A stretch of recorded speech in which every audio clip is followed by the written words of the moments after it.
despite never having been sick before. I was rushed to the hospital in an ambulance and found myself tethered to an 4-drip in bed. My husband and my meal looked down on me with scorn, though we were supposed to be a family living under the same roof. What a useless wife. I couldn't believe my eyes when I saw the divorce papers laid before me.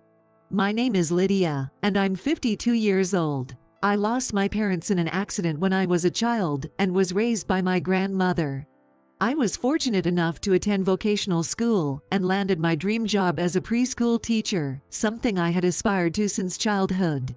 Though I had led a fulfilling life, having passed the age of 30 without even the hint of a romantic relationship, my impatient grandmother introduced me to Jameson, my now husband. As a naive person who had never been in a relationship before, I was captivated by the gap between his gentlemanly appearance and his slightly pushy inner life. While we were gradually getting to know each other, my grandmother's health suddenly took a turn for the worse, and we rushed to register our marriage and hold a ceremony. Seeing me in my bridal gown, my grandmother passed away peacefully, leaving me with a modest inheritance. Subsequently, because it would look as if I lacked providing ability, according to my husband, I became a housewife by his wish, and soon after, we used the inheritance as a down payment for a house in a suburban upscale neighborhood. A well-paying job for my husband, and a beautiful new home. I had longed for a home and had no doubt that I could finally be happy with my family. However, a sad reality soon pressed upon us. Unfortunately, we were unable to have children.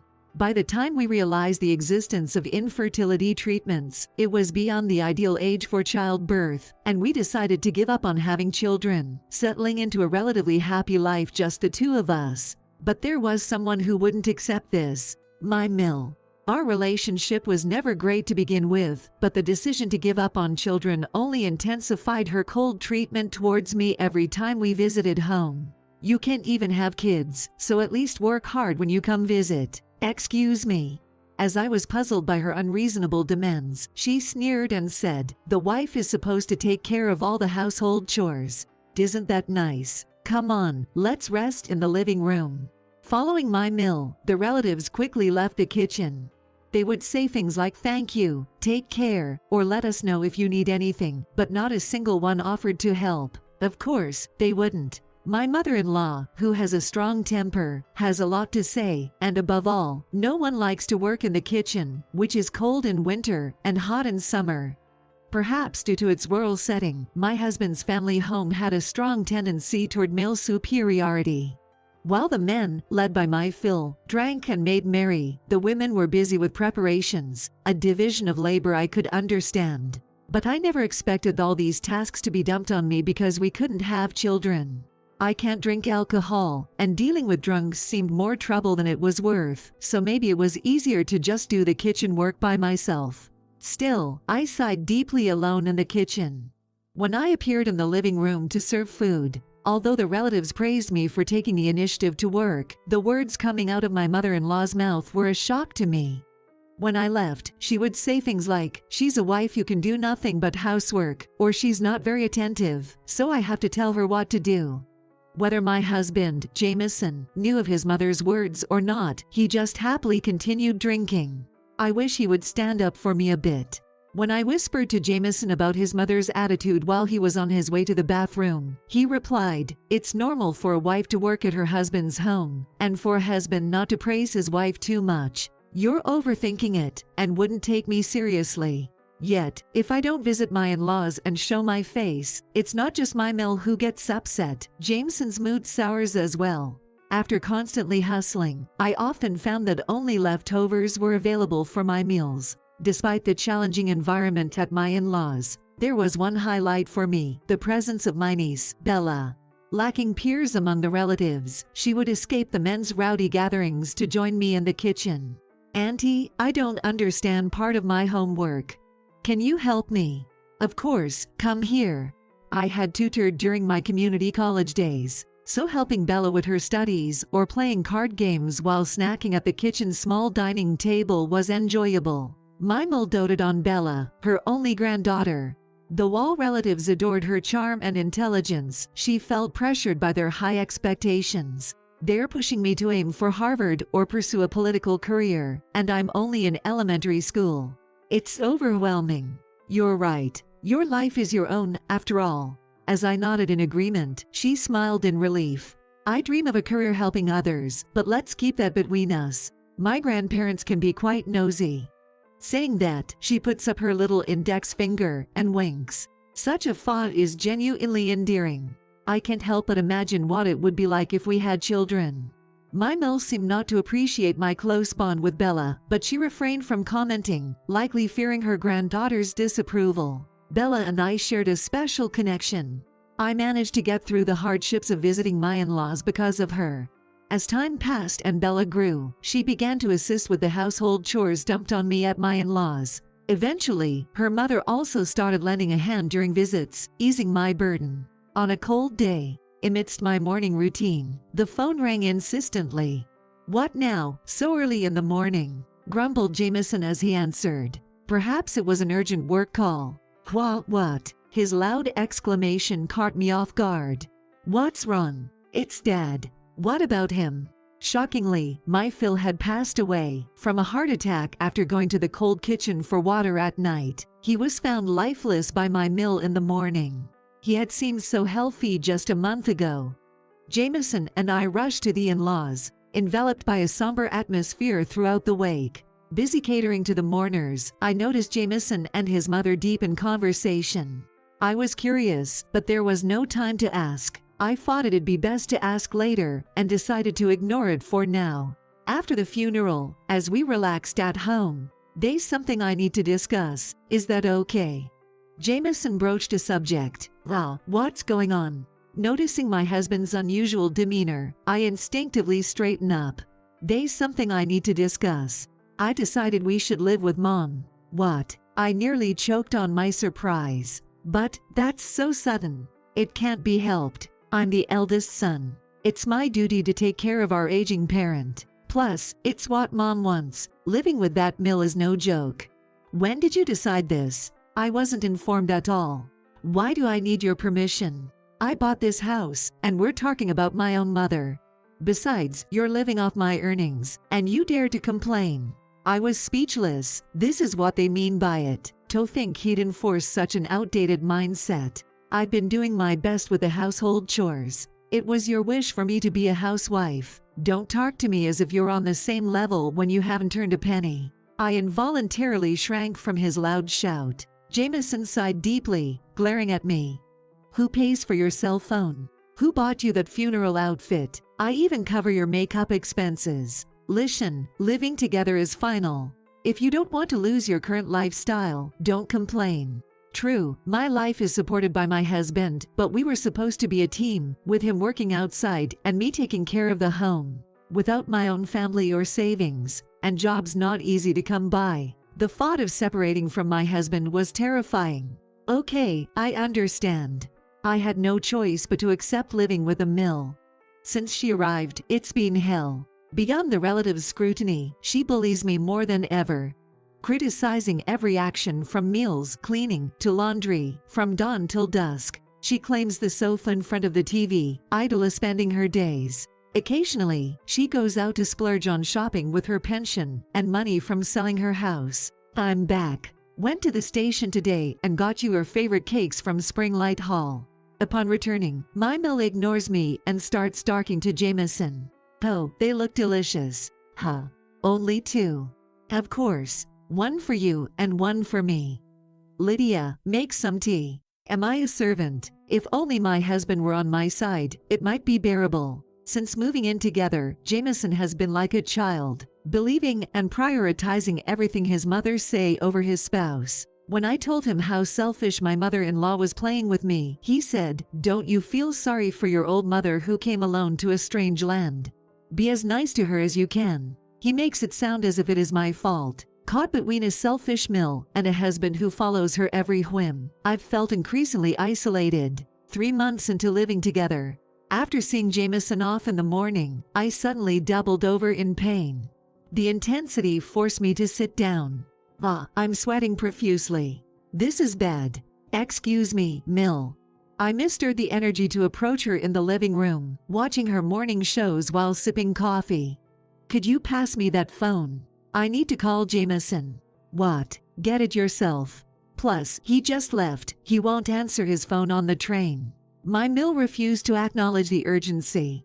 "My stomach is in terrible pain. I need to ask him to drive me to the hospital. Complaining about a stomach ache when my son is working hard. I won't allow you to disturb him." Desperate, I reached for the phone and dialed 911.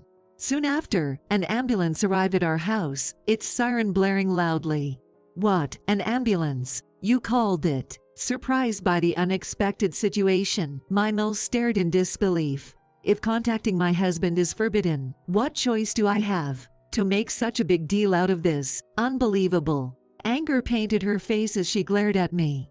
Meanwhile, paramedics quickly loaded me onto a stretcher and out of the house. "You're going to be okay now. We're heading to the nearest general hospital." It had been a while since someone spoke to me with such kindness. As I felt a wave of relief, my consciousness began to fade. The next thing I knew, I was lying in a hospital bed. It was already dark outside, and sitting beside me were my mill, elegantly dressed in a kimono, and my husband, still in his suit, frowning deeply. "According to the doctor, it seems I have developed a stomach ulcer."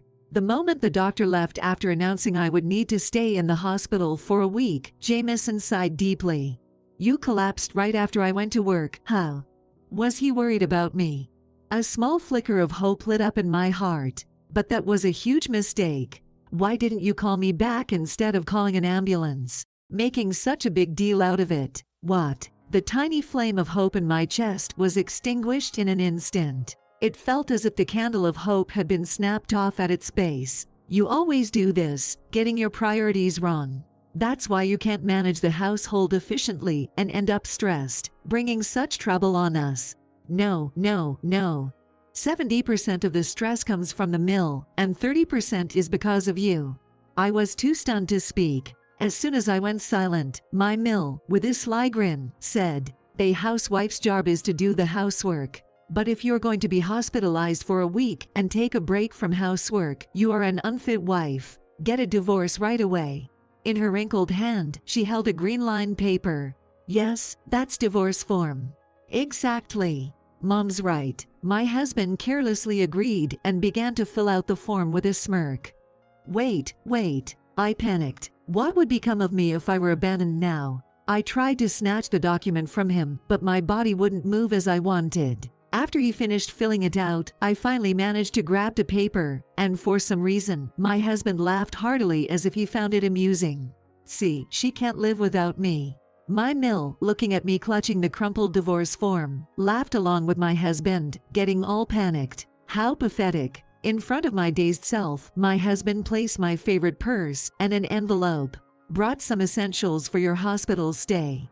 We're both busy, so get anything else you need on your own. This should be enough." Inside the envelope was money that seemed to be for my hospital expenses. "No, thank you." "You used our savings, huh?" What? As if I'd waste it like that. What? Hope extinguished once again. "I canceled your insurance. You've been enrolled for a long time, so the cancellation refund was quite a bit. Don't worry about using what's in the envelope. Half of it will go towards our living expenses." My husband and I had savings, yet he canceled my insurance without asking, and planned to use half for living expenses. Are they planning a vacation while I'm hospitalized? It became clear to me. My husband and Mill didn't care about me at all. I was both sad and furious. Looking down, the divorce form caught my eye. "The divorce is just a joke. Relax." Noticing my stunned look, my husband shrugged off with a smirk. Signing it and even stamping it, "And it's a joke." I couldn't help but glare at them, and both my Mill and Jameson were still snickering. Seeing that, something inside me snapped. Why am I even trying to be a family with these people? That envelope doesn't include fare for the trip back. Let me know when you're discharged. Watching the two of them leave, I quietly crushed the divorce papers in my hand. In a daze, I opened my bag. Inside were just my wallet, pen, and a few added towels, exactly as expected since I doubted they knew where my pajamas and underwear were. I'd need to buy almost everything anew. I sighed. Just then the curtain around my hospital bed rustled softly. A nurse. As I looked up, I gasped in surprise. No way. That niece of mine, Bella, whom I loved so much, was right in front of me as a fine nurse. Our unexpected reunion was filled with joy as we held hands. As I shared my story, Bella became as angry as if it had happened to her. I hadn't a lie here. I was so moved, I almost cried. Then, I saw my chance. I couldn't let those two look down on me without getting them back. Bella and I began to plan our strategy. A week later, freed from the stress of dealing with Jameson and my mill, I was well enough to be discharged tomorrow. It was when I was on the phone in the empty hospital room.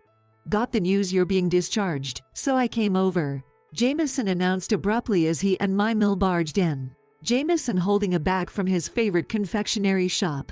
Can't skip visiting the wife in the hospital. Looks bad not to show up at least once. I took my phone away from my ear, placed its screen down on the table, and nodded slightly while sitting on the bed. Thank you for coming. My mill and Jameson took chairs near the bed. You've had enough rest. Expect you to start working hard again from tomorrow. What a welcome. The bag predictably contained 2 cakes. While they claim it's a visit to cheer me up, there's nothing here for me. Go buy some tea from the shop downstairs. You can at least manage that, right? Your husband took his precious time off to come here. I don't have any money left. I spent quite a bit on pajamas and underwear. When I shook my head, my mill clicked her tongue in clear disapproval. Can't even buy a cup of tea after causing all this trouble with your hospitalization. Such a lazy bum. Who's the lazy one, I wonder? At that moment, the curtain around the bed was drawn back sharply, and a smiling female nurse appeared. Enjoy bullying your DIL at the hospital, Grandma. Then, my mill's face turned pale as she stuttered in shock. Of course it would be. With her beloved granddaughter standing before her as a nurse. This isn't Bella's hospital. Why are you here? I just transferred to this hospital. I was surprised, too. When I was called for help and came to this ward, I found that my aunt had been brought in with a stomach ulcer. She doesn't drink or smoke. I was skeptical about her just based on her story, but I was convinced after hearing the conversation earlier. Bella's icy stare and words made my mill tremble. It's not like that, Bella. You're misunderstanding. Excuses won't help you now. As I spoke up, my mill became furiously angry. You shut up. No need for me to stay quiet, though. Everything's been heard anyway. Then, I lifted my smartphone to show the screen to my mill, revealing a call in progress with my SIL's name. What a sneaky move. As my husband started to scold me, his sister's angry voice blasted from the phone on speaker mode. You knew your wife was hospitalized, and that's your attitude. Enough is enough. Even Jameson shrunk under the scolding of his sister, known for her assertiveness. My Scylla niece, unlike Jameson and my mill, seemed to be from a different breed, full of righteousness. Eavesdropping on the conversation with Jameson and my mill was a plan proposed by my Syl. Looking at the diminished figures of Jameson and my mill, I reached out to my Syl once more. Thank you, Syl. Hanging up the phone and staring at Jameson, who was slouched in defeat. This past week wasn't just about lying in bed and resting. You signed the divorce papers a week ago, right? I decided to accept them. Let's get a divorce. What? Jameson's jaw dropped, looking at me in disbelief. Understandably. He probably never imagined a housewife without a job or a home would willingly give up her current life. I couldn't help but laugh at his dumbfounded expression. Annoyed by my laughter, Jameson spluttered, without a job or a home, what are you planning to do? Calmly, I responded, I'll work at this hospital. Bella's supervisor, who happens to live nearby, got everything arranged smoothly after I explained my situation. I never expected to benefit from neighborhood connections like this. At my words, Jameson twisted his lips. You're neither a doctor nor a nurse. How could you possibly work at a hospital? That's when Bella smiled gently, enlightening him. Uncle, you really don't know anything. In a general hospital, there are various jobs besides doctors and nurses, and many people work in them. What? Ignoring Jameson's stupefied look, Bella winked at me. A signal we had shared back when I taught her studies or played card games at my in-laws. I'd been offered a job as a nursery attendant in a hospital-based nursery for sick children. They have dorms and a place to live, no problem, I declared confidently. My Mill, wordless, put her hand on Jameson's shoulder and glared at me, thrusting her wrinkled hand forward. Don't joke with me. If you're not going to be a wife, then return the hospital fees in full. No, I'll be keeping that. And by the way, I'll be sending you a bill for the divorce settlement later, okay? What? Are you familiar with the division of assets? During a divorce, I can claim half of the assets we accumulated together. What are you talking about? My Mill trembles with fear. Jameson's face a picture of shock, but I simply smiled warmly at him. Besides, since you and your mother were the cause of my hospitalization due to the stress you caused, I would like to charge you alimony as well. I also have witnesses here. Bella's icy gaze was enough to make my Mill shake. Unable to withstand the situation they never anticipated, my Mill and Jameson fled the room. Left behind were 2 pieces of cakes. Bella, you like sweets, right? It'd be a shame to throw these away. Let's eat them. Offering the bag to her, she nodded with the same bright smile she had as a child. The next day, I was discharged and submitted the divorce papers. Later, under the condition of not pursuing the compensation claim, I received a sizable amount from the division of assets. I found out that, perhaps it was spread by Bella's supervisor, Jameson and my Mill were rumored in the neighborhood as the villains who sent their wife to the hospital. As I adjusted to my new life, Bella, living in the same dormitory, would share updates about those two. Apparently, they lived together for a while, but my elderly former Mill couldn't keep up with her son's demands, leading to constant arguments. Attempting to move in with her daughter, my Mill was promptly refused, as she had always disliked her own mother. This became well known among relatives, leading to their estrangement. The biannual family gatherings naturally fizzled out. As for me, I was finding fulfillment in my new job, struggling but enjoying every moment. The affection from the children, reaching out with their tiny hands, was incredibly precious to me. Bella and I, as colleagues and friends, would sometimes go out for tea together. Though I had no family, I had a dear friend like a daughter, and children who were like grandchildren to me. I am content with this. During nap time in the child care room, I gently patted a little girl's back, listening